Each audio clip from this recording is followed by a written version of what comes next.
विश्व आईवीएफ दिवस समारोह के तहत सुकन हॉस्पिटल ने एक आनंददायक पेरेंट्स मीट का आयोजन किया। 100 से ज्यादा आईवीएफ परिवार अपने बच्चों के साथ इस कार्यक्रम में शामिल हुए। 10,000 से ज्यादा सफल आईयूआई और आईवीएफ चक्रों के साथ सुकन हॉस्पिटल आईवीएफ सेंटर ने माता पिता बनने विश्वास और सफलता का जश्न मनाया।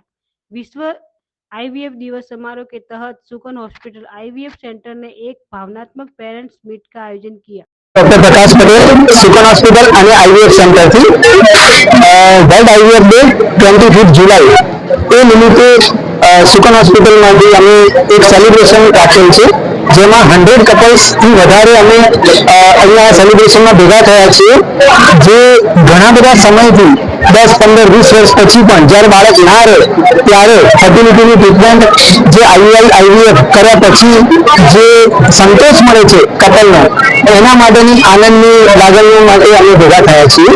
તો એ સેલિબ્રેશન થઈ રહ્યું છે।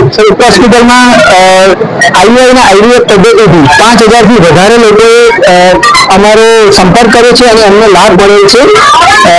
ઘણો બધો અત્યારે અમે લેટેસ્ટ પદ્ધતિ જેમ કે pre implantation genetic diagnosis disease એના પર પણ કામ કરી રહ્યા છીએ અને અત્યારે પુરુષમાં પણ જે રંગેટો બહુ જ છે, જે બીડી સિગરેટ તમાકુ એના કારણે થઈ રહ્યું છે, એના માટે પણ એડવાન્સ ટેકનોલોજી જેમ કે પેસા ટીઝે એ પણ અમે અત્યારે અમારી હોસ્પિટલમાં અવેલેબલ છે। જે નામ અનિલ કુમાર પંચાલ છે અને હું ગાતોડી અમદાવાદનો રહેવાસી છું અને પ્રકાશભાઈએ આજે સરસ મજાનું આયોજન કર્યું, એમનો ખૂબ ખૂબ આભારી છું। તો સાચું કહું તો એક ડૉક્ટર તરીકેના બધા જ એમણે લોકોના સપના પૂરા કરેલા છે। લોકો અહીંયા જ્યારે આવે છે ત્યારે એક મનમાં જે આશા લઈને આવે છે અને હસતા મોઢે આ હોસ્પિટલનું પગથિયું ઉતરીને જ્યારે જાય છે ત્યારે લોકોના ચહેરા પરની જે ખુશી છે એ બહુ અનેરી હોય છે અને ખરેખરમાં ઘણા બધા એવા દાખલા છે પ્રકાશભાઈના।